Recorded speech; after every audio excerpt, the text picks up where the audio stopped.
एक छोटी सी प्यारी सी कहानी से अपनी बात की शुरुआत करना चाहूंगा।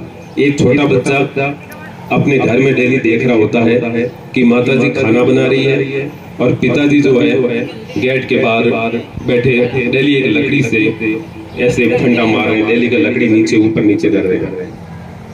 वो हमेशा ये देख रहा होता है, लेकिन कभी भी अपने पिताजी से प्रश्न नहीं पूछता है कि आप ये लकड़ी गेट के बाहर बैठकर डेली ये लकड़ी आप फंडा क्यों मार रहे हो, लकड़ी क्यों मार रहे हो इधर उधर गेट के पास में।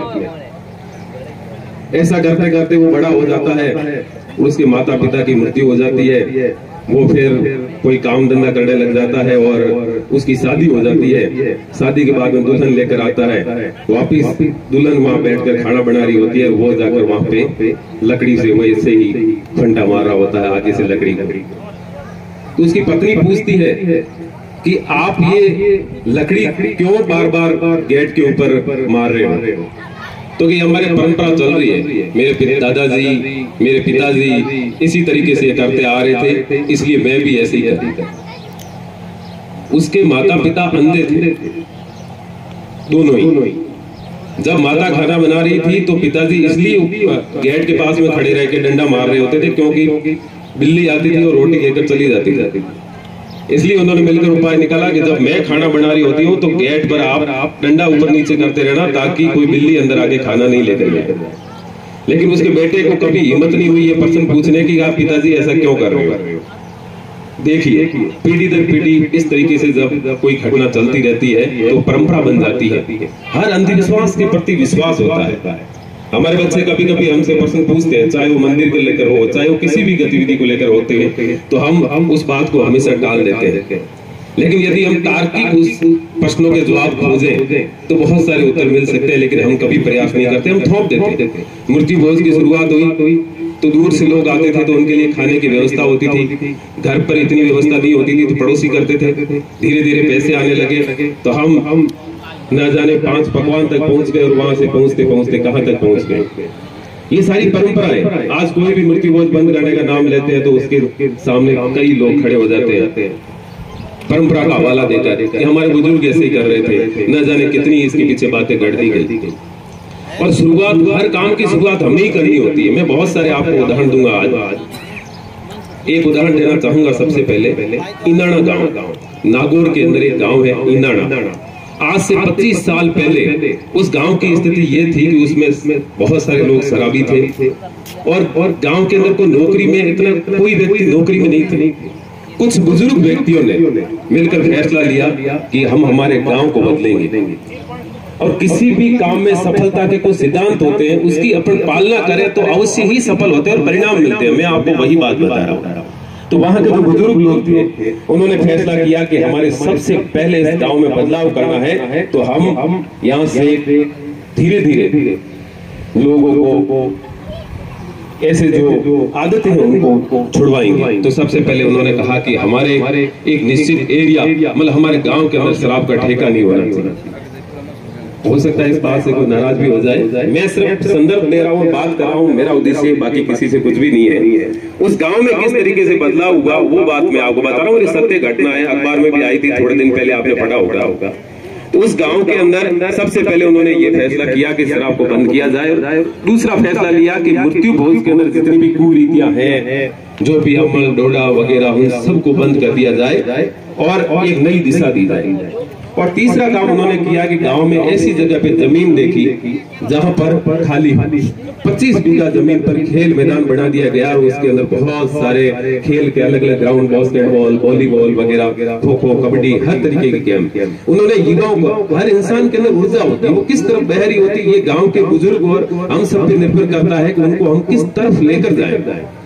उन्होंने क्या किया, जो भी युवा थे उनको मोड़ दिया खेल मैदान की ओर। जिनका पढ़ने में मन नहीं था उनको खेलने में जोड़ दिया और उसके बाद में सभी ने पैसे इकट्ठे करके एक लाइब्रेरी का निर्माण किया, डिजिटल लाइब्रेरी। ऐसी लाइब्रेरी जिसमें 100 के आसपास विद्यार्थी बैठ सकते हो, अंदर टीवी वगैरह लगी हुई थी, स्क्रीन वगैरह, प्रोजेक्टर, सारी व्यवस्था कर दी गई। दिन भर बच्चे खेलते और परेशान होने के बाद में या थक गए तो उसके बाद वो लाइब्रेरी में आकर पढ़ते थे। इस तरीके की उन्होंने पूरे गाँव के अंदर व्यवस्था कर दी। 25 साल पहले हम तात्कालिक परिणाम चाहते हैं, अब अभी का अभी हमें परिणाम मिले, ऐसा कभी संभव नहीं है। उन्होंने 25 साल पहले जो एक बीज बोया था, आज जो पिछला 2022 का पीटीआई का रिजल्ट आया तो इंदरना गांव से 36 पीटीआई एक साथ निकाले।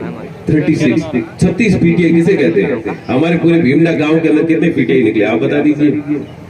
36 पीटीआई एक गांव से। 25 साल पहले जहां किसी का अस्तित्व नहीं था वहां पे 36 पीटीआई निकले। और वहां से एक दीनाराम इनाड़िया करके व्यक्ति थे, वो नागौर के पास के गांव डुकिया में गए और वहां पर उन्होंने 2003 के बाद में वही नियम लागू करने शुरू किए जो इनाड़ा में लागू किए थे। और 24 पीटीआई उन्होंने पिछली 2022 की भर्ती में निकले। टोटल 60 पीटीआई एक छोटे से गांव, 250 घर है इनाड़ा में और लगभग 150 के आसपास घर है डुकिया में। वो भी तो गांव है ना, अपना भी भीमडा गांव है तो वो भी गांव है, वहां पर भी वही लोग रहते हैं, उनके पास भी 2 हाथ 2 टांग आंखें वही चीजें हैं जो हमारे पास में है। लेकिन उन्होंने तय किया किसी भी जगह पहुंचने के लिए हमको निर्णय लेना पड़ता है, कोई भी हमारे निर्णय लेने की क्षमता नहीं होती है, इसलिए ही हम पीछे रह जाते हैं। क्यों ना हम भीमडा को भी ऐसा उदाहरण बना दें, क्यों ना जो हम कुरीतियों के ऊपर, अंधविश्वासों के ऊपर, न जाने कैसी कैसी कुरीतियों के ऊपर लाखों रुपए खर्च करते हैं, उसको मोड़कर यदि शिक्षा की तरफ लाया जाए। तभी तो बाबा साहब कहते थे कि शिक्षा वो शेरनी का दूध है जो पीता वो दहाड़ता है। क्यों? जिसे नॉलेज होता है वो ही बोल सकता है, जिसको नॉलेज होता है वही अपने अधिकारों के बारे में जान सकता है। तो क्यों ना हम भीमडा के अंदर एक ऐसी लाइब्रेरी बनाए तो विद्यार्थी जो हमारे जो गरीब घर से भी कोई हो सकते हैं, वो बाड़मेर जाकर, उनकी इतनी कैपेसिटी नहीं है कि 4-5 हजार का कमरा ले सके या प्राइवेट पढ़ सके, तो हम ऐसी व्यवस्था कर सकते हैं यहाँ पे लाइब्रेरी के रूप में, जहाँ पर बच्चे आराम से 12th करने के बाद में, लड़के हो या लड़कियां, आराम से लाइब्रेरी में बैठ के पढ़ सकते हैं। और यहाँ से जो युवा पढ़ के जा रहे हैं और जो अच्छी जगह पे पहुंच गए, यदि उनको छुट्टी होने पर वो जब 10-15 दिन के लिए या दीपावली पर घर आए तो 1-2 दिन के लिए वो मदद करके उनको उस लाइब्रेरी के अंदर पढ़ा भी सकते हैं। जैसे मेरा मन हो गया, मैं बाटाडू का हूँ, जा रहा हूँ, बीच में आ गया, चलो यहाँ पे लाइब्रेरी बच्चे बैठे हैं, मैं हिंदी का स्कूल लेक्चरर हूँ तो मैं हिंदी का चलो व्याकरण भी पढ़ा के जा सकता हूँ, लेकिन उसके लिए व्यवस्था तो चाहिए, ऐसी जगह तो होनी चाहिए। क्या हमारे पास ऐसी जगह है? इस तरीके के हम नए नए काम कर सकते हैं यदि वास्तव में हमको विकास चाहिए। बहुत सारे उदाहरण भरे पड़े हैं, मैंने आपको इनाड़ा और डुकिया गांव के 2 उदाहरण दिए, ऐसे कितने उदाहरण भरे पड़े हैं। अभी थोड़े दिन पहले एक अखबार में और एक घटना का जिक्र हुआ था। हमारे पास में ही एक गांव है नोख और खुडासा, वहां पे 2 व्यक्तियों की दीपावली के दिन में आपस में एक बाइक और कैंपर की भिड़ंत में डेथ होगी दोनों की। तो गांव के सभी लोगों ने मिलकर फैसला लिया कि यार इनकी मदद की जाए। तो उन्होंने 3 लाख रुपए इकट्ठे करके दोनों ही परिवार को दे दिए। लेकिन उनके मन में ये आई, कुछ युवा थे जिनके कुछ करने का मन था, तो उनके मन में ये बात आई कि यार ऐसे हम पैसे कब तक देते रहेंगे, कुछ ऐसी व्यवस्था करें ताकि उनके हमेशा के लिए समस्या मिट जाए और यहाँ से प्रत्येक व्यक्ति अपने आप को, गाँव का व्यक्ति सुरक्षित महसूस करे। तो उन्होंने आदर्श संस्थान खुडासा नाम की संस्था बनाई और प्रत्येक घर से 1100 रुपए हर साल अनिवार्य, 1100 रुपए हर साल। और उन 1100 रुपए से उन्होंने लगभग आज उनके पास 20 से 25 लाख रुपए उनके उस संस्थान के अंदर है। जिस भी घर के अंदर कोई अनहोनी होती है तो संस्थान के जो भी मेंबर है वो मिलकर उसकी सहायता करते हैं। कितना जबरदस्त काम किया उन्होंने। वो भी तो हमारे आसपास के उदाहरण है, कोई दूर के नहीं है। उन्होंने प्रयास किया, हम भी ऐसे प्रयास कर सकते हैं बहुत सारे। तब तो इस जयंती का उद्देश्य है हम लोगों का मानव होने का ही उद्देश्य है। यदि हम आए एक दिन के लिए इकट्ठे हो गए, जयंती मनाए और अपने अपने घर चले गए, कुछ ऐसा नया काम या कुछ ऐसा अलग काम नहीं हुआ तो किसी भी चीज का कोई फायदा नहीं। ऐसे प्रयास हम कर सकते हैं जो हमारे गांव को आगे ले जा सकते हैं। आप यहाँ पर आपका संस्थान बना हुआ होगा तो कुछ क्रिएटिव काम करें, कुछ अलग काम करें। और हर बार जब आप जयंती मनाते हो तो आपके पास एक ऐसी उपलब्धि होनी चाहिए बताने के लिए कि पिछले साल हमने जयंती मनाई थी और उसमें हमने प्रण लिया था कि हम अगले साल तक एक लाइब्रेरी का निर्माण करेंगे जिसमें भीमडा के जितने भी छात्र हैं पढ़ने वाले अपने भविष्य का निर्माण करेंगे। और अगले जयंती के दिन हम जाके घोषणा करेंगे देखो हमने काम किया। तब काम करने का मजा। नहीं तो भीड़, हमेशा भीड़ होती है, इकट्ठी करो, अपना काम करो, इन चीजों से कोई मतलब नहीं रहता है। कुछ ऐसा अलग होना चाहिए। दूसरी बात जो मैं चर्चा करना चाहूंगा वो ये कि आप देख रहे होंगे कि हमारे युवा साथी नशे से इतने मतलब ग्रसित होते जा रहे हैं कि अपने घर परिवार तो प्रभावित हो ही रहे हैं, लेकिन एक्सीडेंट की संख्या बहुत ज्यादा बढ़ रही है। आप देखिए हर दूसरे तीसरे दिन जब आप अखबार देखोगे तो एक्सीडेंट ही एक्सीडेंट देखने को मिलेंगे आपको। एक दिन मैं कहीं जा रहा था, ट्रक के पीछे लिखा हुआ था और मैं बड़ा झकझोर गया उसको लाइन को पढ़ के कि एक दिन मैं शहर को निकला, एक दिन मैं शहर को निकला, दिल में बड़े अरमान थे। एक दिन मैं शहर को निकला, दिल में बड़े अरमान थे, तभी पैरों तले एक हड्डी आई, तभी पैरों तले एक हड्डी आई, उसके यही बयान थे कि चलने वाले राही संभल कर चलना, हम भी कभी इंसान थे, हम भी कभी इंसान थे। मतलब आप अपने आप को, युवाओं को, जितने भी बुजुर्ग लोग हैं वो अपने युवाओं को ये संदेश दें कि गाड़ी आराम से चलाएं, अपनी स्पीड का ख्याल रखें, हेलमेट पहन कर रखें, क्योंकि आप बहुत महत्वपूर्ण ऐसी घटनाएं होती है तो एक परिवार के ऊपर क्या बीतती है, बहुत बुरा बीतता है। तो आप ऐसी छोटी छोटी बातों का थोड़ा सा ध्यान रखेंगे तो हम ज्यादा बेहतर तरीके से और करेंगे। एक बात जो मैं कहना चाहूंगा कि हमारे प्रत्येक यहाँ जो भी बैठे युवा है, उनको यहाँ जो अभिभावक बैठे उनसे मैं अनुरोध करूंगा कि आप इनके भीतर साहस भरें, उनको साहसी बनाए। अपने बच्चे को कभी भी आप कोई भी नेगेटिव बात नहीं करें, गलत बात नहीं करें, कुछ भी। छोटा बच्चा जब छोटा होता है तभी से हम उसको डराना शुरू कर देते हैं। छोटा बच्चा बार मत हुआ है, क्योंकि उसके अंदर डर वहीं से बैठ जाता है। उसे डरपोक नहीं बनाए, उसको आप साहसी बनाए, मेहनती बनाए। छोटा सा मैं आपको दृष्टांत बताना चाहूंगा। बाज का नाम सुना आपने?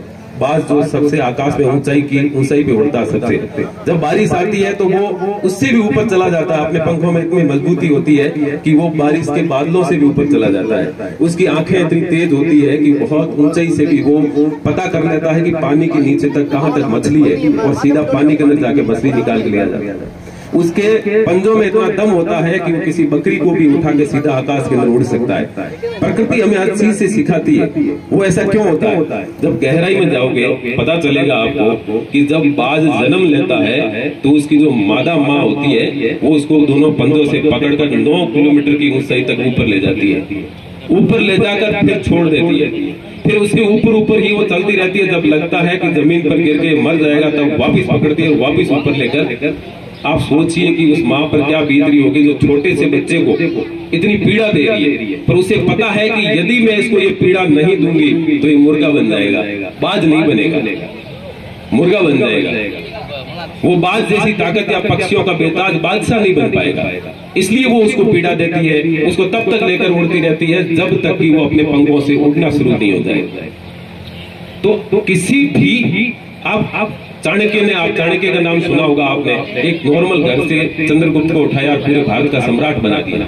तभी तो उन्होंने कहा था कि आप मुझे कोई भी व्यक्ति दे दो, मैं उसे सम्राट बना दूंगा। तो उन्होंने एक खोज करके ऐसे व्यक्ति को खोजा था और उसको सम्राट बना दिया। और इस उदाहरण के रूप में एक सामान्य इंसान को भी यदि हम मेहनत करें और उसके ऊपर यदि तरीके से काम करें तो उसको भी बेहतर बनाया जा सकता है।